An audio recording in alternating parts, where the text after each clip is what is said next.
Стига сте стигна да си ядеме, каквото си искаме. Обаче, той пичага след няколко години стана веган. И аз тогава го базикам и викам, Тошка, ти докато спиш, аз ще ти чета тук вегетарианската Библия.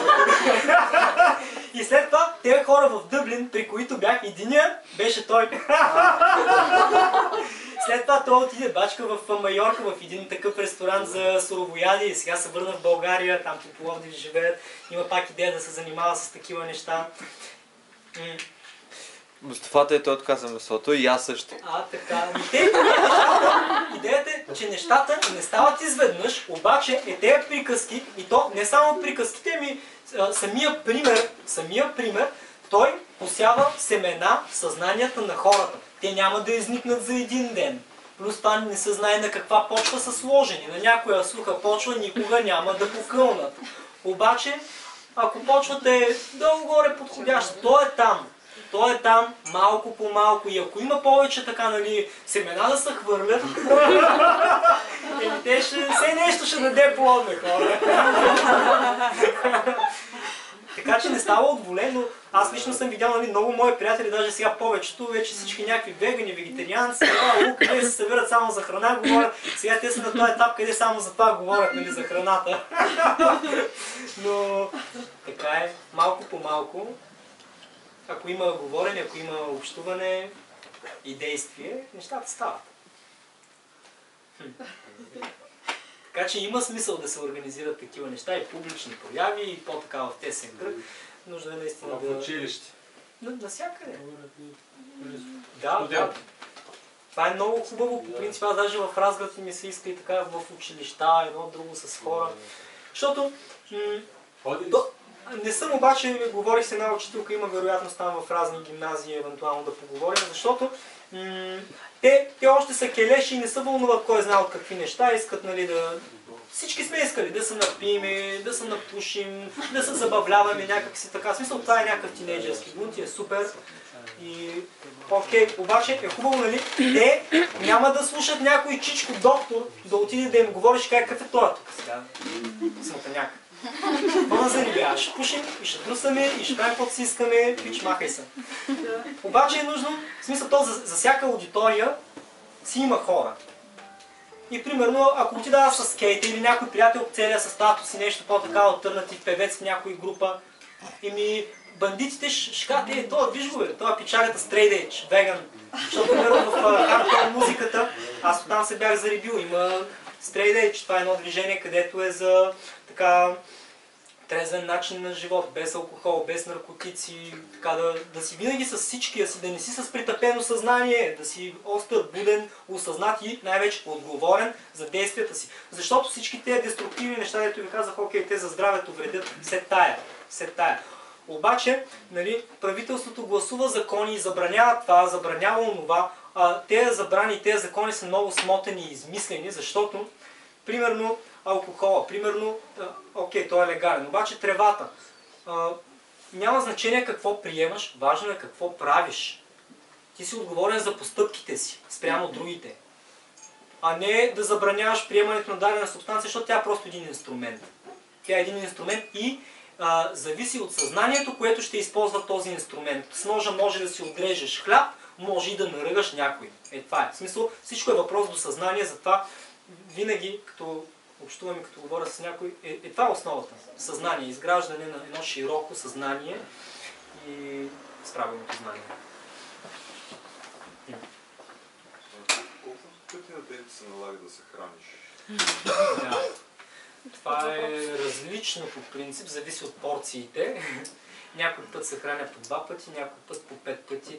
В смисъл аз, понеже особено лятото, като спортувам повече, и на тази храна, растителната храна, особено цели растителни храни, тя е с по-ниска енергийна плътност и е нужно да се хапва в по-голям обем, защото иначе това ми беше един от проблемите и от вредите, които съм удрял по време на моите така диетични експерименти. Преди, нали, окей, хранех се вегански, обаче в един момент все съм изморен, не мога да си почина, не мога да възстановя, докато не срещнах един луд в YouTube, веган спортист, така колездач, Дуриан Райдер се казва. И като го видях да пие едно смути с 20 банана и 200 грама кокосова захар, Аз само да викам, той как го изпитва на един път.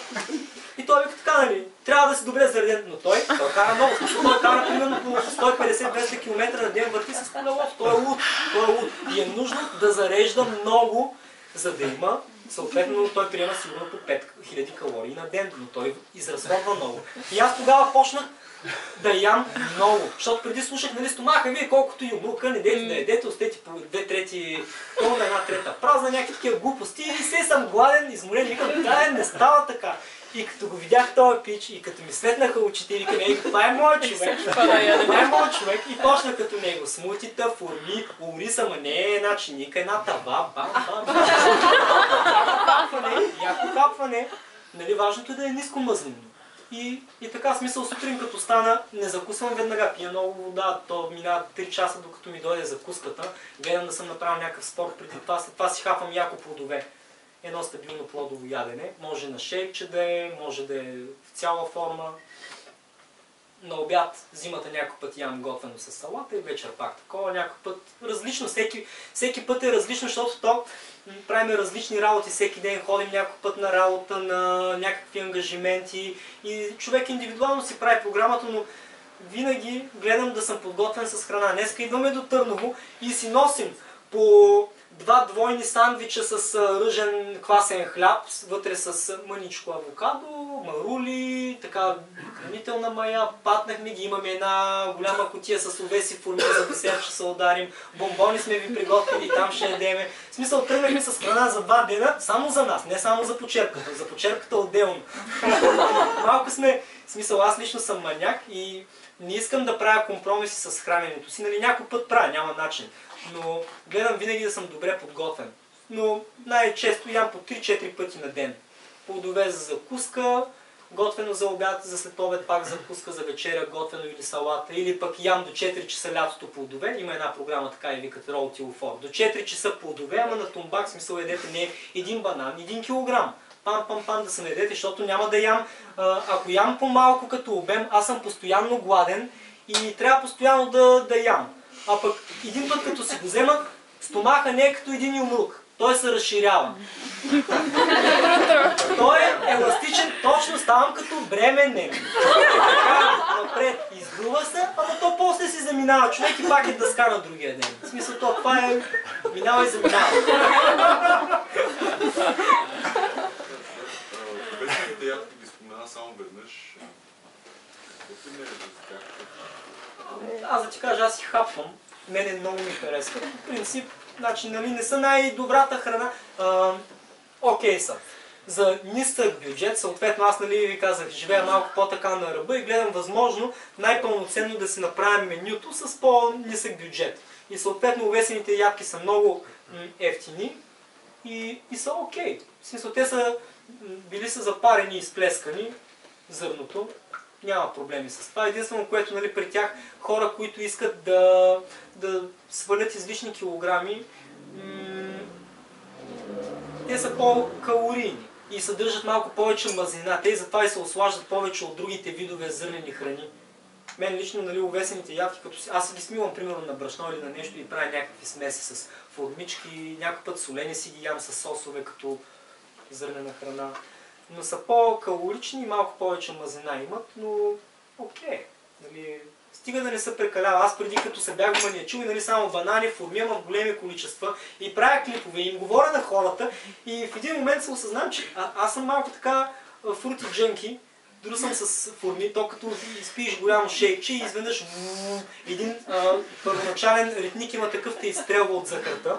Обаче, наистина, за някои хора това не е много оптимално, защото това са храни за атлети и сега даже почнах да ги ям след тренировка, нали, такива по-силно калорийните храни, а иначе някакви по-други там цитруси, ябълки, по-такива нискокалорийни плодове си ги хапваш когато си искаш. Но специално за формите, аз съм маняк. Ако няма форми, за мен живота е малко на ръба. Всеки ден, ако не съм ял една форма, това е изгубен ден за мен. Просто с формите успях да спра шоколада и аз затова имам такъв култ към формата. Царица, формица и цар банан. Това са такива есенциални храни, но това са храни за атлети и е нужно първо да се поизпотите малко, преди да ги ядете, защото нали, ако е прекалено много, както он е 20 банана с 200 грама кокосова захар, човек, супер, ама трябва да си минал 200 км с колелото. Иначе не. И така. Извинявам се, така ще копирам. Не, бе, да, супер. Някаква храна, или мисля ли се как храната по някакъв начин може да изчиства хранителната система, като стомах и черва? Дали има някаква така прочистващите функции? Някои от храните, които имат повече фибри, примерно? Да, ми тя цялата растителна храна по принцип си е богата на фибри и точно доктор Грегер има един сайт nutritionfacts.org. Значи това е най-добрият сайт за храна, за хранене. nutritionfacts.org. Той човек там постоянно публикува различни изследвания, нали, такива медицински журнали, изнесени публично, за ефектите на дадени храни върху тялото. Съответно там има, нали, конкретно, било то за някакви заболявания, било то за разни детокси, за най-различни неща. Но общо взето всичко се свежда до цели растителни храни, плодове и зеленчуци. Всяка растителна храна си е окей, нали? Най-доброто е да е чиста. Най-доброто е да е екологично чиста, да не е пръскана с отрови, защото тогава правим компромиси. В смисъл, някой път нямаме достъп до такива неща. Купуваме, но когато имаме възможност, то, нали, те са много нещата за здравословното хранене, обаче не може да ги приложим всички. Не може да ги приложим всички. Просто виждаме къде сме и какво може да направим. Даваме най-доброто във всеки един момент.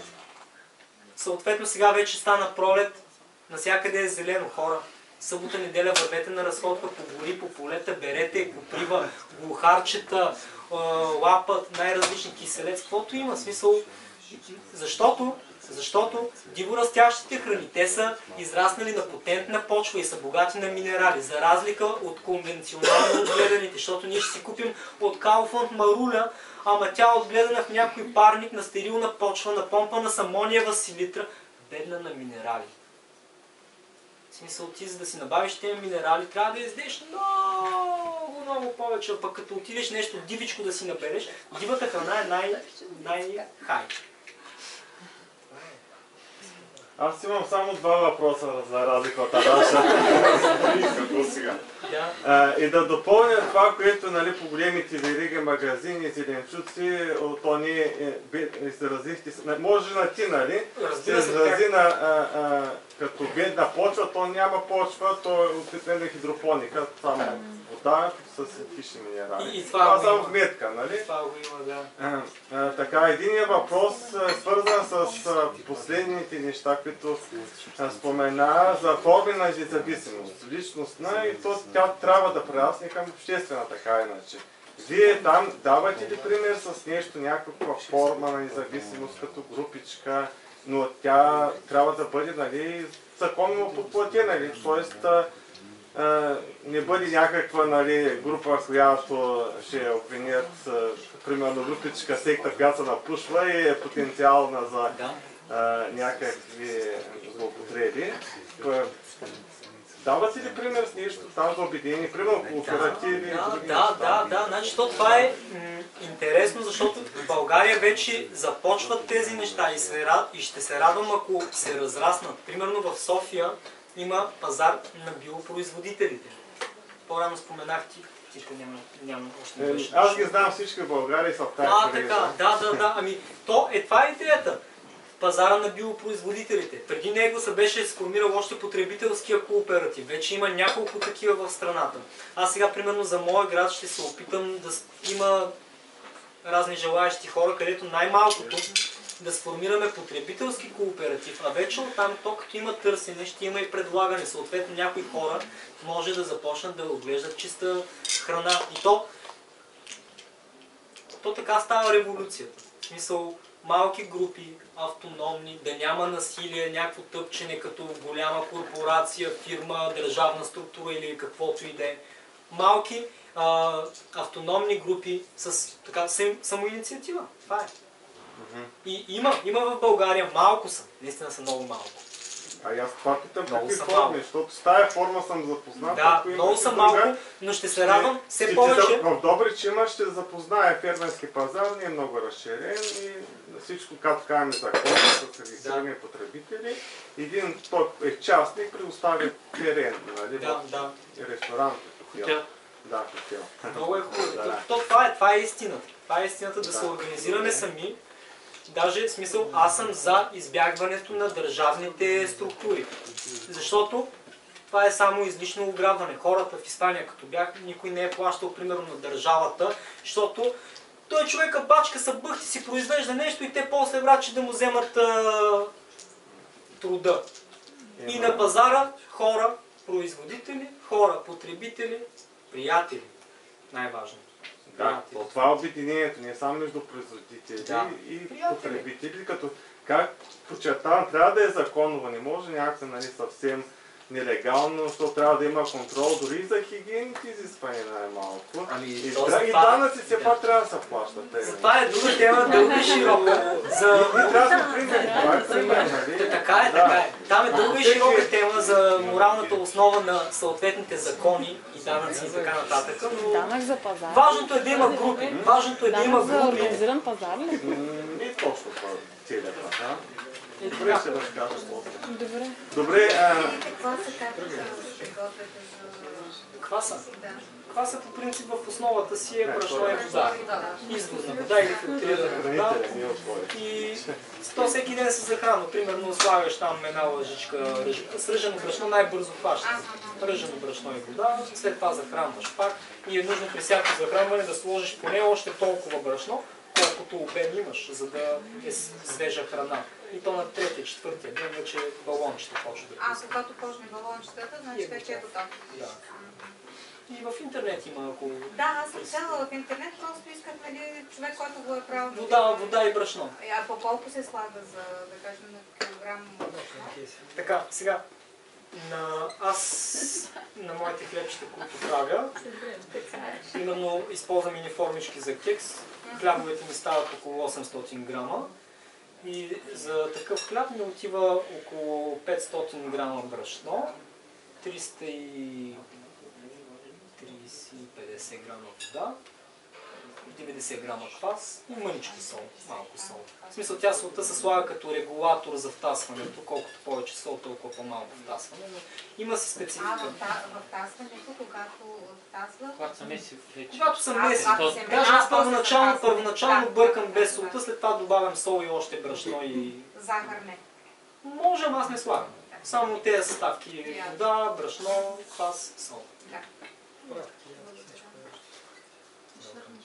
Та имаше още един въпрос, той вече за хранители. Каква според теб е причината за глутеновата непоносимост, масовата при това, защото не би следвало да има такава? По принцип. Може да има единични случаи, сега както четат данни в Европа са близо 1%. Нещо има друга причина като цяло. И може би защото ГМО ли е селекцията не би трябвало да повлияе на това, като някой споменава за това, не би трябвало селекцията да повлияе. Може би ГМО, което ние не го знаем.